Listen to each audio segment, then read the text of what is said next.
Welcome to the NFP Podcast, where we explore the empowering world of natural family planning. I'm Amy Smith. Join me and my co-host Emily Appledorn each week. Together, we're here to dive deep into the science, the stories, and the spirituality behind NFP.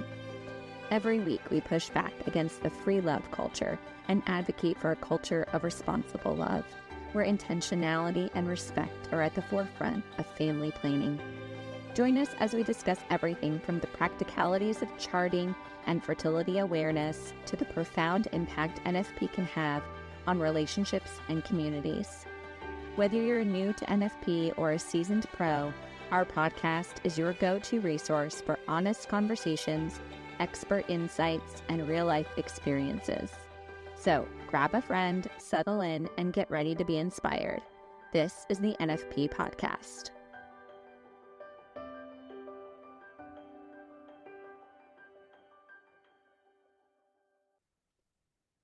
All right, guys, welcome back to the podcast. Hi, everyone. So today we are continuing on with our reading of the encyclical, The Truth and Meaning of Human Sexuality, Guidelines for Education Within the Family.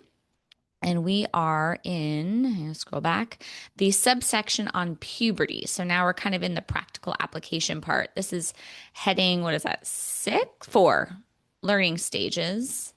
And then we're in the different principal stages of development. And yes. Number 2, for all of you that could follow that along. Look for the little bold heading puberty in the encyclical, if that's what you're following along the paper. So that's a good point. And it's also page 20, if that's helpful. If you're printing it out and reading it. Awesome. Thanks, Emily. So we'll get started reading through, and then we'll just kind of share any thoughts or reflections we have. Puberty. Puberty, which constitutes the initial phase of adolescence, is a time in which parents are called to be particularly attentive to the Christian education of their children. This is a time of self-discovery and of one's own inner world, the time of generous plans, the time when the feeling of love awakens with the biological impulses of sexuality, the time of the desire to be together, the time of particularly intense joy connected with the exhilarating discovery of life. But often it is also the age of deeper questioning, of anguished or even frustrating searching, of a certain mistrust of others and dangerous introspection, and the age sometimes of the first experience of setbacks and of disappointments. Parents should pay particular attention to their children's gradual development and to their physical and psychological changes, which are decisive in the maturing of the personality. Without showing anxiety, fear, or obsessive concern, parents will not let cowardice or convenience hinder their work. This is naturally an important moment for teaching the value of chastity, which will also be expressed in the way sexual information is given. In this phase, educational needs also concern the genital aspects, hence requiring a presentation both on the level of values and the reality as a whole. Moreover, this implies an understanding of the context of procreation, marriage, and the family, a context which must be kept present in an authentic task of sexual education. Beginning with the changes which their sons and daughters experience in their bodies, parents are thus bound to give more detailed explanations about sexuality in an ongoing relationship of trust and friendship.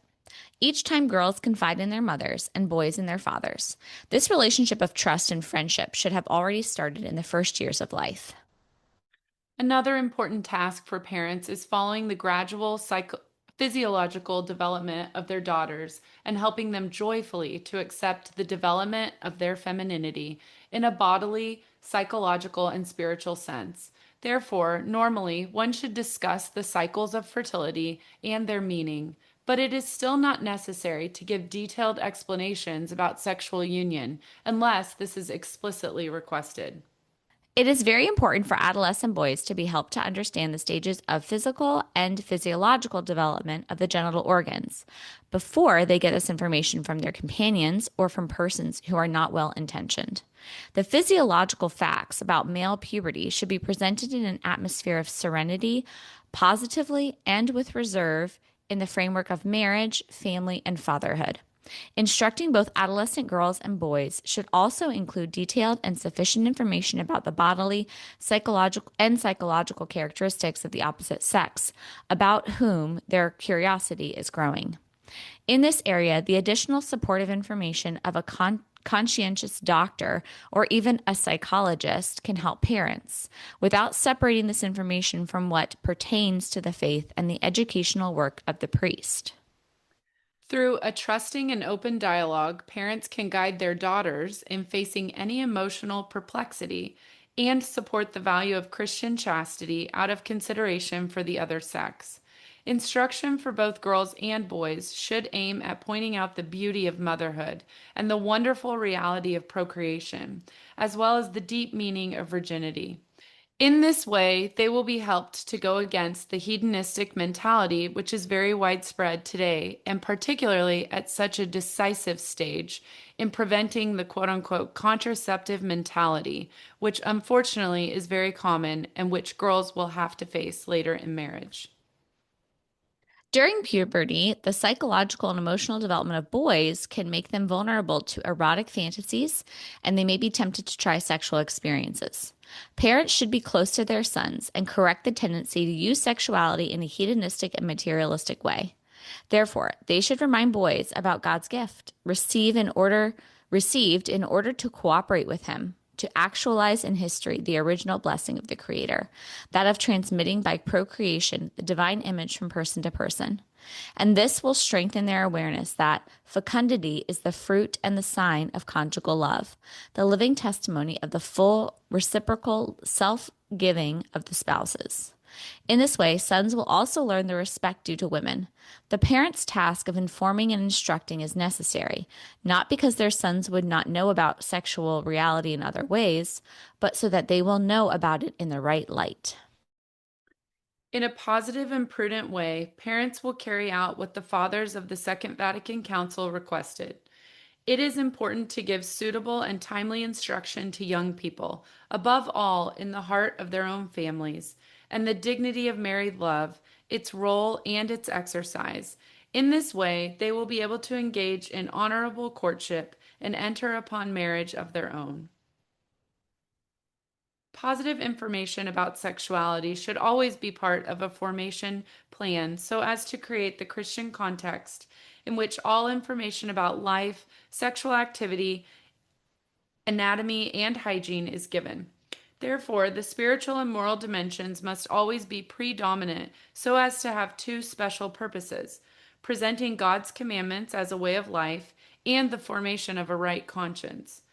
To the young man who asked him what he had to do in order to attain eternal life, Jesus replied, "If you would enter life, keep the commandments." Matthew 19, verse 17. After listing the ones that concern love for one's neighbor, Jesus summed them up in this positive formulation: "You shall love your neighbor as yourself." Matthew 19, verse 19.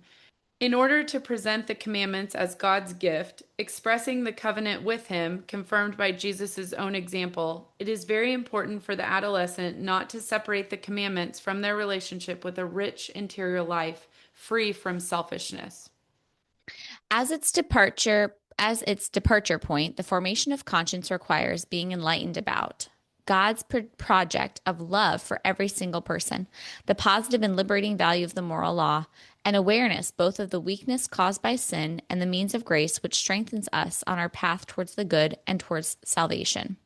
Moral conscience, present at the heart of the person, which is man's most secret core and sanctuary, as the Second Vatican Council affirms, enjoins him at the appropriate moment to do good and to avoid evil. It also judges particular choices, approving those that are good and denouncing those that are evil. It bears witness to the authority of truth in reference to the supreme good to which the human person is drawn, and it welcomes the commandments. In fact, conscience is a judgment of reason whereby the human person recognizes the moral quality of a concrete act that he is going to perform, is in the process of performing, or has already completed. Therefore, the formation of conscience requires being enlightened about the truth and God's plan and must not be confused with a vague subjective feeling or with personal opinion. In answering children's questions, parents should offer well-reasoned arguments about the great value of chastity and show the intellectual and human weakness of theories that inspire permissive and hedonistic behavior. They will answer clearly, without giving excessive importance to pathological sexual problems, nor will they give the false impression that sex is something shameful or dirty, because it is a great gift of God, who placed the ability to generate life in the human body, thereby sharing his creative power with us. Indeed, both in the scriptures and in the Christian mystical tradition, conjugal love has always been considered a symbol and image of God's love for us. Since boys and girls at puberty are particularly vulnerable to emotional influences through dialogue and the way they live, parents have the duty to help their children resist negative outside influences that may lead them to have little regard for Christian formation in love and chastity. Especially in societies overwhelmed by consumer pressures, parents should sometimes watch out for their children's relations with young people of the opposite sex without making it too obvious. Even if they are socially acceptable, some habits of speech and conduct are not morally correct and represent a way of trivializing sexuality, reducing it to a consumer object. Parents should therefore teach their children the value of Christian modesty, moderate dress, and, when it comes to trends, the necessary autonomy characteristic of a man or woman with a mature personality. So good. Every time we read a section, it's just like, it's just very easy to understand. The whole encyclical, it's like, here is your parameters for what to do. Right. And at different stages, gosh, I want to know the team that wrote this. It's just so good. Like, right. Gosh. Yeah, this is so well done. Okay, so the first thing I was actually thinking, funny enough, Joey and I started a documentary on Amazon Prime last night about I think he plays for the Eagles right now. He's like their star running back, Saquon Barkley, I think is his name. Okay. Anyway, I've been enjoying like sports documentaries lately. So, and Max is really, he's just really into sports and likes football. So he and Joey will watch some football games sometimes. Fine. Anyway, he knows Saquon. I've heard the name because I've heard Max talk about him and like how many rushing yards he gets and et cetera, et cetera. He's like a really great running back. So I was like, oh, well, let's start this. So we watched about an hour and 15 minutes of it last night. Also because Joey was like, oh, Max would really enjoy this. And I was like, yeah, okay, so let's preview this. Nice. Max will not be watching it. Long story short, or to what is that called? Spoiler alert. Yeah. The F word is used as if it's the word the, which is just like, okay, maybe not the word the, that's a little extreme, but it's used quite a bit. Wow. And so it was a little off-putting. His story is interesting though. He got like some intense injuries. Anyway, throughout though, you're kind of watching like his home life and it's mainly about his football career, but he's at home sometimes. And he has 2 children with a woman he's not married to, although he might be married to her now, but at the time he had the kids with her, he was not married to her. So that mixed with the language, it just was like, yeah, no, we're obviously not going to show this to Max because this is not someone that we want him to emulate those choices. But you know what, Emily, I guess the reason I'm bringing it up, or the reason I was thinking about it more like between last night and this morning is, it's just, I almost don't even fault him because it's just quote unquote normal nowadays. It's normal. And I think out of a false understanding of what Christian charity means, people don't say that it's not okay. Like, no, you should not be having children outside of marriage. And I almost wonder if because of the conversation of abortion, well, it's better that you like would have the baby than like kill the baby. I'm like, sure, yes, but are we still not going to say like it's not okay to have a baby with someone who's you're not married to? Like, no, that's not okay. And I tie that into this the section on I think it's like section 95 under this heading on the formation of the conscience and the role of the parents in the formation of the conscience of their adolescent going through puberty. how it says the formation of the conscience requires being enlightened about the truth and God's plan, and must not be confused with a vague subjective feeling or with personal opinion. So it speaks of Dr. Peter Kreeft. I think he talks about this, how we're not, what does he say? Something about moral truths, moral absolutes. We're afraid of moral absolutes because that means it's absolutely true. Like, this is not something that we get to decide on. It's not based on our feeling. And I actually find that really encouraging as like a mom of boys, that I can be teaching them, regardless of like how the culture has made, say this man's lifestyle seem just kind of normal and fine, and oh, he's playing with his kids and that's great. And it was great. It was so sweet. He really loves his kids. And this woman that has had his kids, but it's like, well, if you have, then like, let's show your kids like you're committed and you guys are married, and do it this way, this way that shows lifelong commitment and fidelity and true love. So anyway, I just feel like it's a good example, kind of like the non-examples can be great examples too for kids, of, it's not about, it's not about how we feel, which is, Father talked about this, I think, a little bit, Emily. Sorry if I'm kind of going all over the place. When we interviewed him, which hasn't come out yet, guys, so the episode will come out soon, I promise. But when we interviewed him about the discernment of spirits, is that, in order to make a proper discernment, you have to be discerning between goods. So if you're not even discerning between goods, there is no discernment. So you have to be operating in this morally right aligned world of who God is and what God has laid out for us in order to make a proper judgment. We can just know for sure anything outside of that is not God's will, which is why it's so helpful to have a magisterium, to have the authority of the teaching body of the church that says this is a moral absolute and this is not, this is kind of, open to whatever you decide, you think God's leading you to. Does it make sense? What do you think? And that's why it's so important as parents to create that moral foundation. Where is anyone going to get it besides looking for it in the church? Like you would have to go out and seek it out. Otherwise, you hope that in the family you grow up in, that it's just the norm and it's not overly, I forget where it said, like, it didn't use the word gentle, but I'm going to use the word gentle.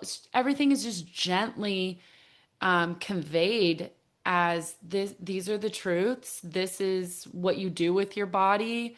This is what is acceptable and why our bodies, what our bodies are made for and that kind of thing. So if you don't have that, if you have no foundation,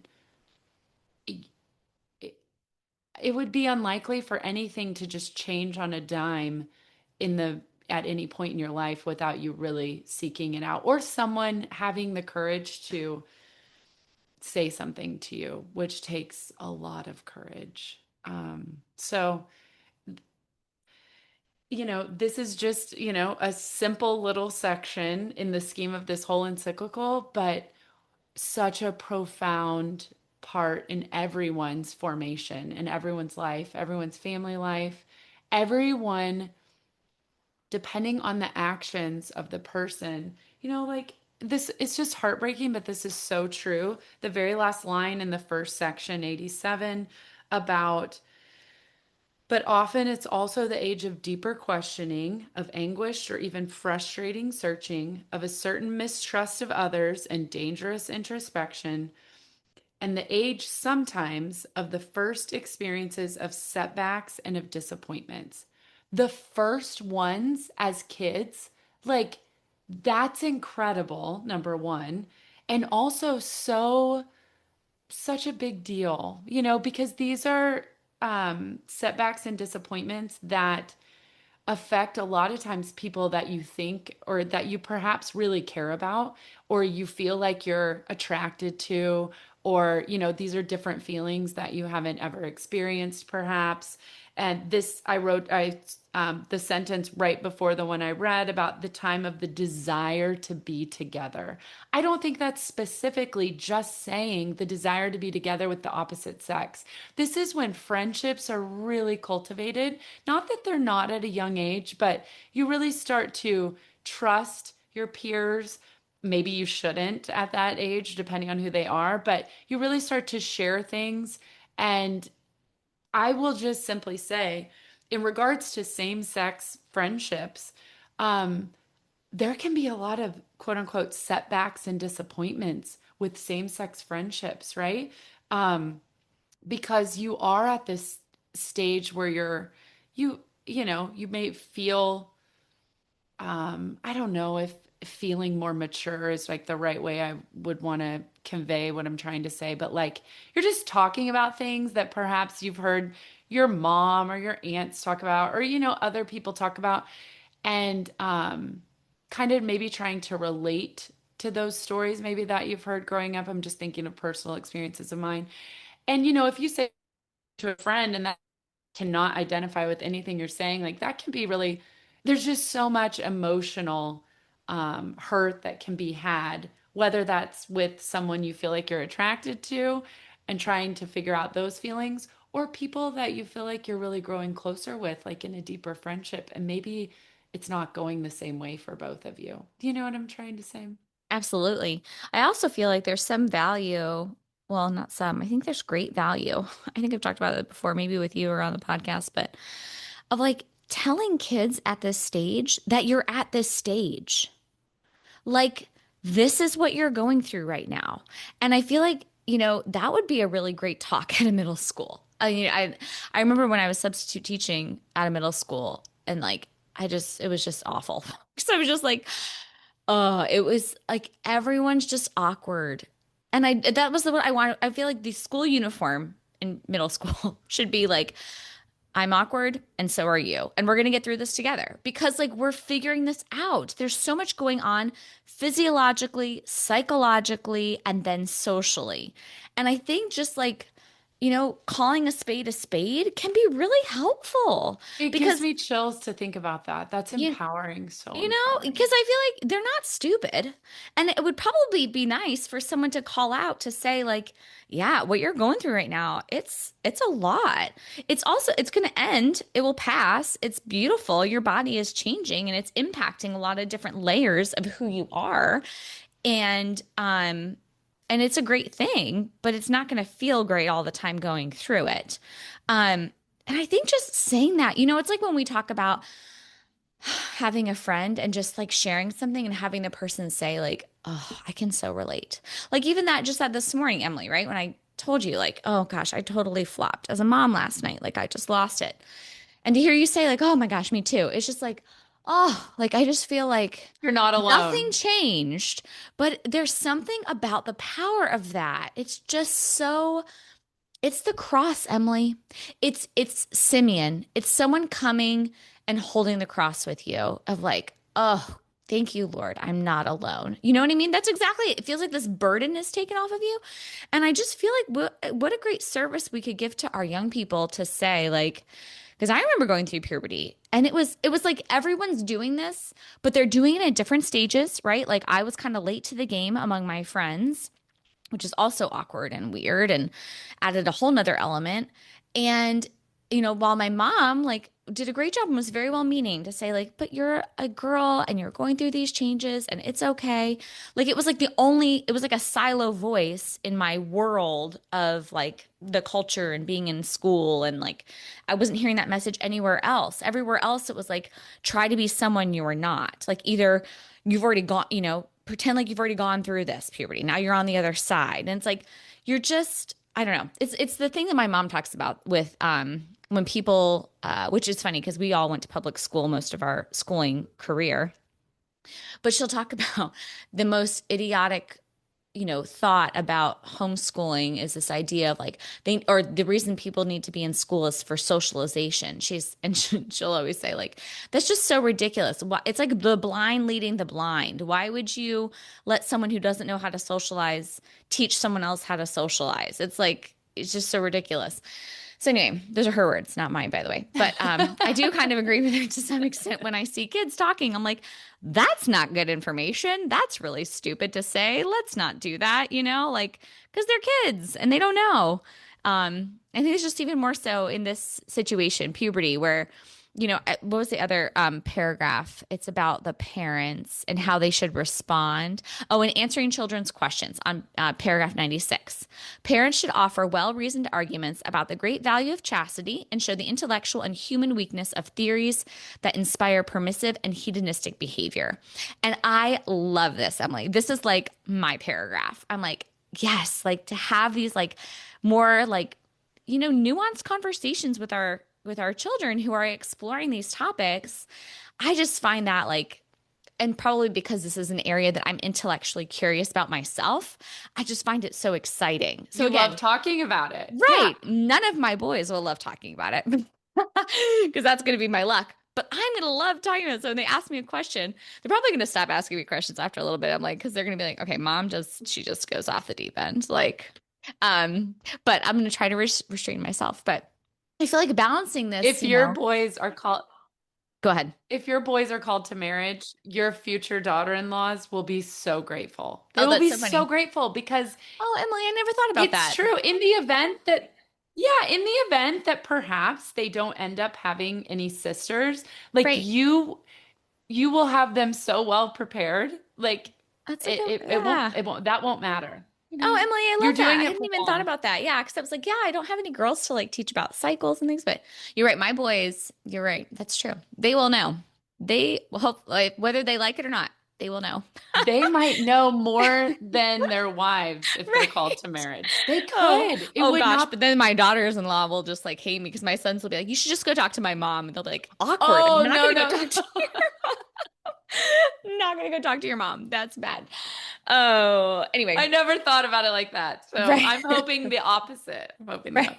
Maybe they'll find it. Hopefully I will have a disposition where they'll feel safe and welcome to come talk to me too. Yes. But, that would be funny. I'm already playing scenarios in my mind. Definitely. Sounds so funny. Anyway, but I like this. So they'll answer clearly without giving excessive importance to pathological sexual problems, and nor will they give the false impression that sex is something shameful or dirty, because it is a great gift of God who placed the ability to generate life in the human body, thereby sharing their creative power with us. That's funny. I'm thinking about now when I talk to the boys, because if they touch their penis or handle their penis, I'm like, guys, stop touching your penis. I said, and I'll usually say, not always, but sometimes we'll say something else because they'll want to keep doing that. Like, but mommy, why do I have a penis? Or we'll get into a conversation about their penis. I'm like, well, God gave that to you because you're a big, strong man, and you're going to have to, if you become a daddy, you're going to have to take care of your babies. And that tells you that you're a man. That's what that's for. And they're like, oh, they kind of, then they go off and play and kind of forget about it. But you told me having something to say.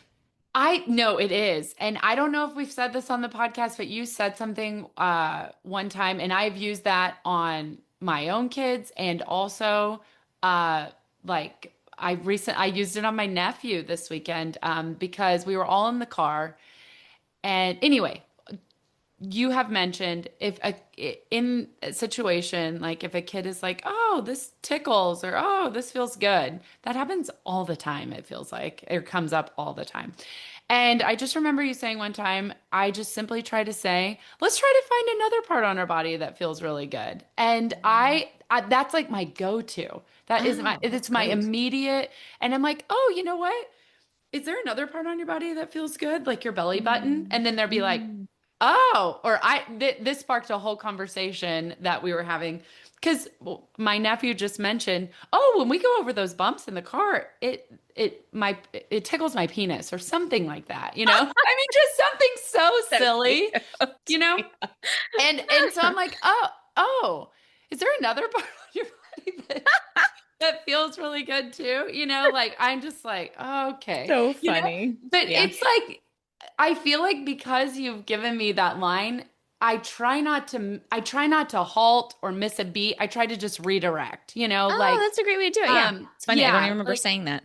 isn't that funny? Oh Yeah. man, it has stuck with me. Oh, And that's so great. I have used it and at least with my kids, we were in the car, so I couldn't see exactly how it went down for my nephew. But with my kids, it's very redirecting. And it's like, oh, like they'll rub their arm or I don't know, whatever it Yeah. is. Yeah. And so anyway, it's been really helpful You for know what me. I like about that too, Emily, is I think it also draws their attention to, when they're little, right? This idea of like, oh, like this, how do I say it? Like Max asked me once, like, why does the penis get hard? Why does Yeah, it stand up and stuff? I was like, well, it's got a lot of nerves in it.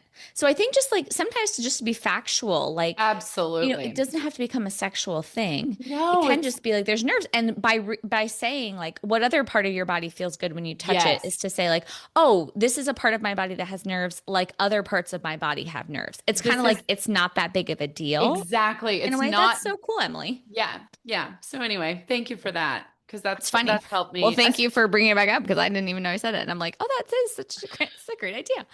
Makes a lot Yeah, of sense. thank you. Okay, anything else that I mean, there's a lot in here, but I, anything I, else? okay, so you were just referencing 96. On 97, that part about resisting negative outside influences. Golly, this Mm. just makes me think of like movies. Oh, yeah, And right. I feel like so much of my formation on what I thought about sex and uh I don't know if even relationship, not necessarily relationships, more relationships was formed by the relationships in front of me. So that's another, spectrum. But in regards to movies, it was like movies were what told me what things should look like kissing or, anything. Like, because especially if you don't see your parents doing that just out in public, how else are you going to have a knowledge of what that looks like? You know what I mean? So that just can get so twisted so easily. And so it's really just like you were talking about previewing movies. I mean, you have to do that. Like you have to do that. And I don't know when it happens. I don't know at what age, but there gets to be this age where I feel like, and my kids are still little, so I'm not there yet, but just going by my own experience, and then I see my older nieces and nephew, at some point, it's almost like the parents just expect that the kids like should be able to watch these shows, or like it's not unusual if we're like all watching a show together or something. And I'm meaning that as like their families because they'll talk about a show that they watch, whatever. And these kids are, I'm talking, out of high school, whatever. So I don't know at what age it happens that where you're just like comfortable watching shows together that are perhaps inappropriate. Do you know what I'm saying? Like Totally. Yeah. at a certain point, you have to trust that your child has the filter to filter out like this is not something we would do, but maybe we're enjoying the show. And I don't know when that happens. And I don't know what that looks like as far as like a teaching moment. Or if those moments came up along the way as they were growing. And so now it's just like no big deal to watch something because that they don't think that that's like reality kind of thing. Do you know? Right, right. Yeah, I think the tricky part now is that like a lot of the stuff is reality though. Like people actually live those ways. So it's like when our screen reality becomes like reality. It wasn't Oh just like man, you're a right. show about a divorced parent. But in reality, most parents are not divorced. It's like, well, okay, no, but now in reality, most parents are divorced. Or, you know, so let's say like same-sex attraction. Well, now I do know kids in my orbit that have same-sex attraction or, whatever it may be. I feel like there is actually a lot of crossover, which is one of the reasons why, it's helpful for Christians to be as involved in culture as we can be when we're called to it to help form cultural narratives because those translate into a reflection of daily life and what we want our children to emulate and to be. So I don't think it's during this stage. And I just say that I don't think it's during this stage because there's so much formation because it's just like the wires are they're in the figure out stage. That's what I got from this whole section, was like, they're in the figure out stage. There's a lot changing. There's a lot going on. A lot of internal change is happening. Like, I think almost like when that's happening, like the worst thing we can do is then also provide like an external milieu of confusion. You're It's right. like, okay, we need to like keep the steady strain of like, nope, because as you are figuring it out, you need like the sounding board to bounce off the ideas, right? Like, okay, I'm thinking this, I'm feeling this. Okay, back to home base. Okay, now I can go back out. And I feel like, and then once we get through that confusion, figuring it out stage, well, then we feel more solid and like, okay, I know who I am. I know my body. I know this, my relationship to other people and to the world. I understand the culture I live in, the times I live in.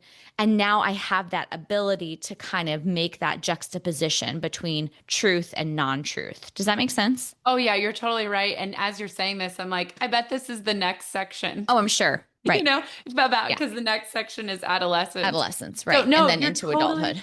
You're totally right. And I'm glad that because this is puberty is a specific stage. And I think in my brain, I want to lump it all together. Right. And because it felt like puberty lasted so Forever. long, Right. Right. Or the effects of it, I guess. Right. But it really is a specific time frame. Right. And especially the prep, right? Like in the Right. sense of the female, Right. like there's the prep of the body really maturing.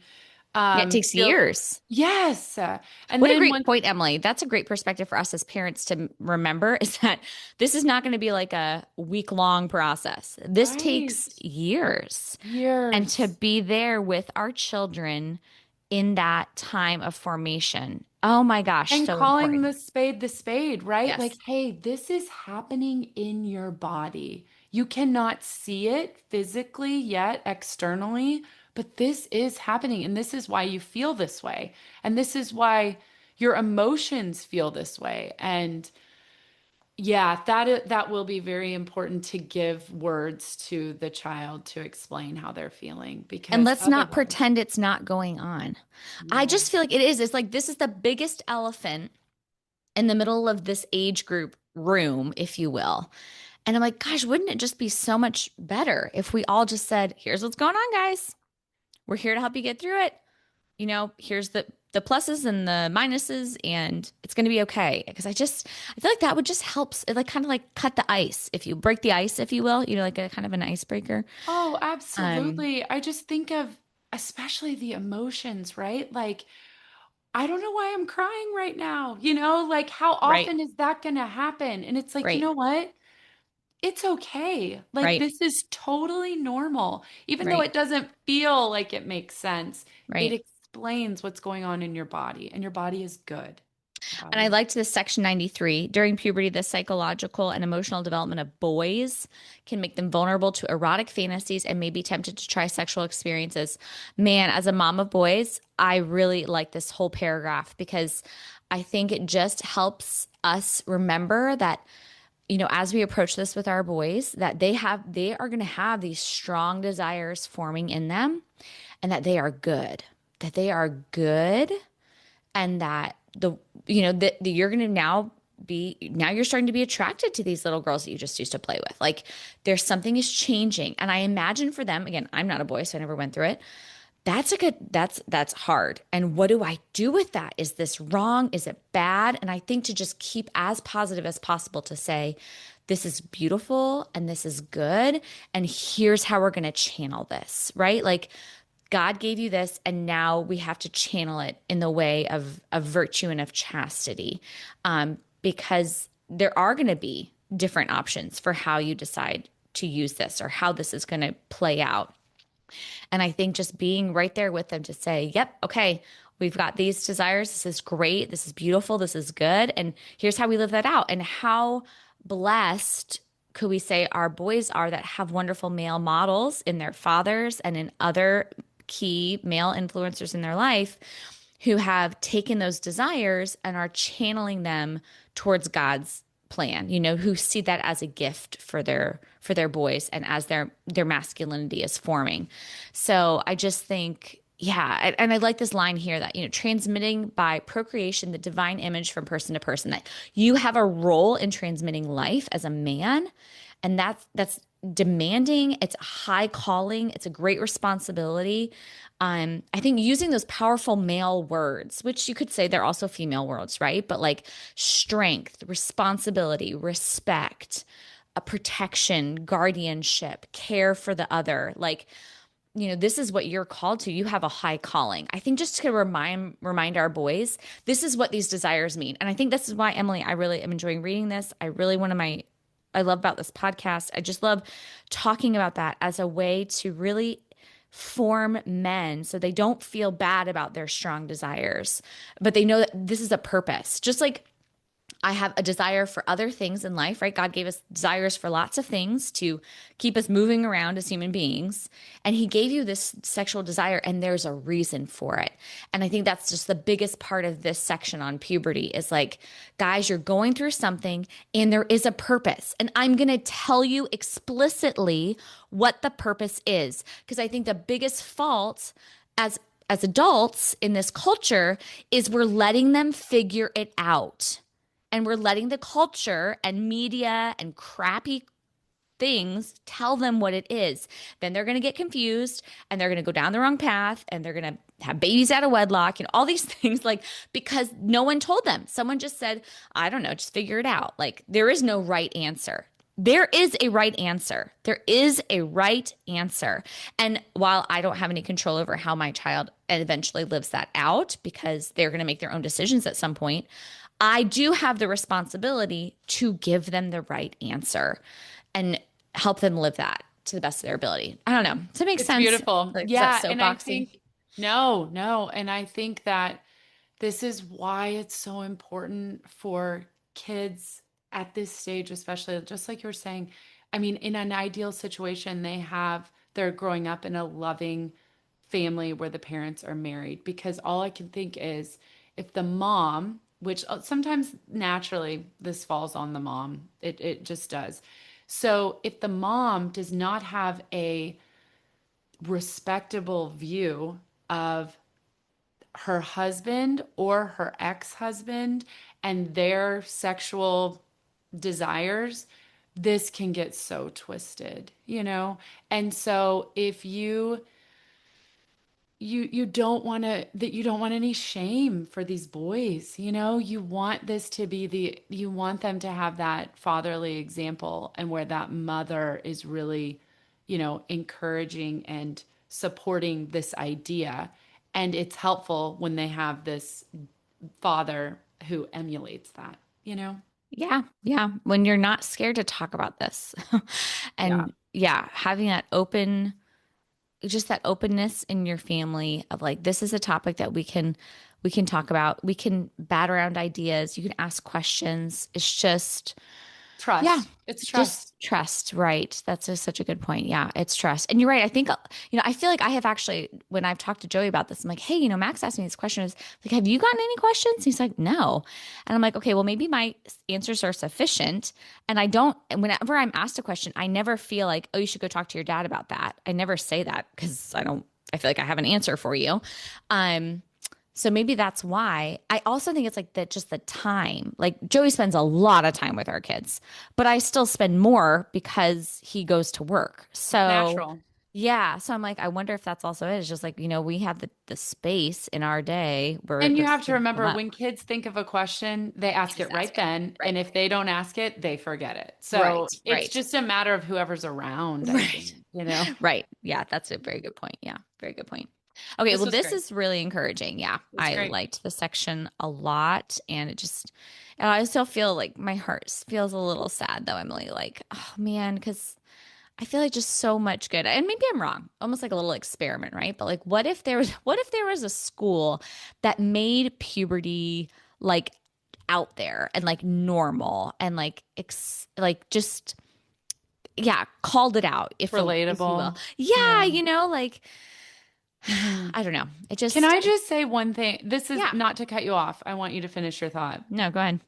It just made me think of Section 90, I had underlined the last sentence in this, and it's about talking about the girls and talking to them about their cycles. And it says, but it is still not necessary to give detailed explanations about sexual union unless this is explicitly requested. So obviously, if they ask you, that's a different story.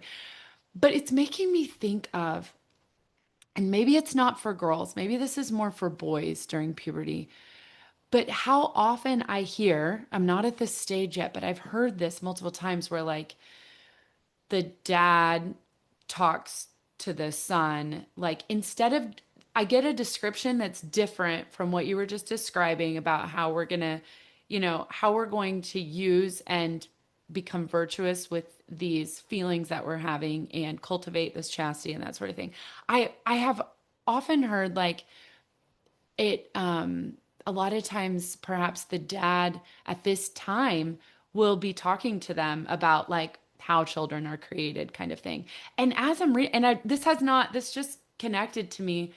I wasn't thinking about this in this moment, but I think a lot of parents take the opportunity to talk about that at this time. And I don't know if that's necessary actually right now based on this encyclical. And I would have never contemplated that deeper until reading that. I understand it for the girls. I think it makes total sense. Like your body is physically, there's an outward sign of how you're growing with menstruation. Like that's just like, this is what your body's doing. It's preparing you if you're called to babies and marriage later, like obviously marriage first, babies next, but all of that to say, with males, obviously they go through physical changes and different things that they are noticing. But I think a lot of times that is the quote unquote opportunity for the dad to talk to them about that. I don't know if that's the appropriate time according to this encyclical. What would you say? Interesting. Yeah. Well, I just was thinking when you were saying that and read that, I thought, okay, you answer the question asked. Yes. So whatever the question is asked, it made me think, did I ever share this with you? I had the ultrasound, the anatomy scan, and the kids came with me, which is really cool.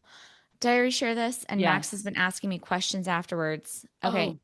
No. Okay. So he asked a question in the car about dads. And he said, so moms carry the babies. So like, what do the dads like? So like, are there like, what do the dads do? Like what's their part in it? It's basically, and he asked the question. I didn't quite understand. I was like, okay, I don't understand. Tell me some more. And he's like, oh, never mind. I'm like, well, no, I want to understand what you're saying. He's like, well, like what, yeah, like, I said, well, I can't get pregnant by myself because, I'm not Mary, right? Mary's the only one who ever, had a baby without, a man. And he said, yeah. So like, what do men, do? And I said, well, I said, or kind of like, what's their part in this? Had the baby come out. I said, well, I said, we've talked about you have testicles. And when puberty starts for you, your testicles are going to start producing sperm. And those sperm are how men contribute to a baby. So women have eggs, men have sperm. When they meet, and then if God sees fit, like a new baby will come into existence. And then that baby starts to grow in the mommy's belly. And he's like, oh, okay. But the follow-up question, I was like, okay, are we going to get the big question? Right. Like, how did the sperm and the egg meet? Nothing. He didn't ask. So I was like, okay. We just kind of went about the day. Like that was sufficient. So interesting. That was kind of, I don't know. I guess I could have kept going, but no, I didn't. I was like, that's, you're asking how you contribute, and that's kind of how you contribute. That's the part of your body. I guess I just kept it very cerebral and scientific. Yes. Because again, he didn't ask for more. So I asked Joey about it. I was like, hey, has he asked you? And he was like very interested. He's like, so did he ask you? Like, how did it get in there? I said, no, he didn't. He just stopped. So I stopped. So for context, can you tell our listeners how old Max is? Sure. He's 8.5. Yeah. He was just when we went to the anatomy scan, he got to see all the parts of the baby and asked the ultrasound tech lots of questions and stuff. So yeah, I think that's just spawned, seeing my belly grow and all those things. Like it's just kind of spawned more questions about that. So I'll let you know when the actual question happens. We haven't gotten there yet. But this is the beauty of families, right? These questions would not be coming up without this new baby. So Perhaps true, at this time or at in this these time, ways, right? in these ways. Right. And so this is how, going back to the beginning of this encyclical, how we talked about so much of this is formed and learned just by being in a family. Right. And so it doesn't have to be explicit, so to speak. You don't have to have these big conversations. It's a cultivation of little conversations along the way. And then it's just normal, right? Like, oh, yeah, like mommy has a baby in her belly, you know, like, and I think that that's just a beautiful example of that, like what God is doing with families and life, right? Answering so many questions without even having the question. Yes. Yeah. That's such a good point, Emily. Yeah. I love how just organically things come up. And I thought about that this morning a little bit more because yesterday I was just really losing my patience with the twins and feeling like I don't want to be here. I just want to go away. And how this morning I just felt, in that quiet, like that reminder of how a big part of my role is just being here, because just being here means that someone's here. So when the thoughts and the questions come up and the curiosities, or someone just wants to talk, like yesterday, Blaze just sat at the counter as I was making something to eat. And he just was like, so mommy, like just wanting to chat. And I'm like, you know what? That is a huge part of my vocation, is to just chat. Because what is that line? I think I've shared it on the podcast, but a wise mom said that. It's like, if you listen when they're little, they'll talk to you when they're big. And I just because I want them, right now my boys talk to me and I want them to keep talking to me. And so I have to be patient to listen to the little nonsensical stories, which we have a lot of them now. A lot about poop. Poop is a big one. I was just talking to another friend, like, why at this age is everything about bodily functions. Yes. Yeah. There's, gosh. Oh, Emily. Anyway, it will be worth it one day, because hopefully we'll get the big questions. Worth it. Yeah, it'll be worth it. So great. All right. Yeah. Thanks so much, guys. This has been really fun. Great section. And we'll pick up again next week. Bye, Emily. Bye, Amy. That wraps up another episode of the NFP Podcast. Thank you so much for joining us today. We hope you found our discussion enlightening and empowering. Don't forget to subscribe so you never miss an episode. We'd love to hear from you. Please connect with us by sending us an email with your questions and stories to thenfpshow@gmail.com. We'll be back next week with more insights, tips, and heartfelt conversations about natural family planning. Until then, love responsibly.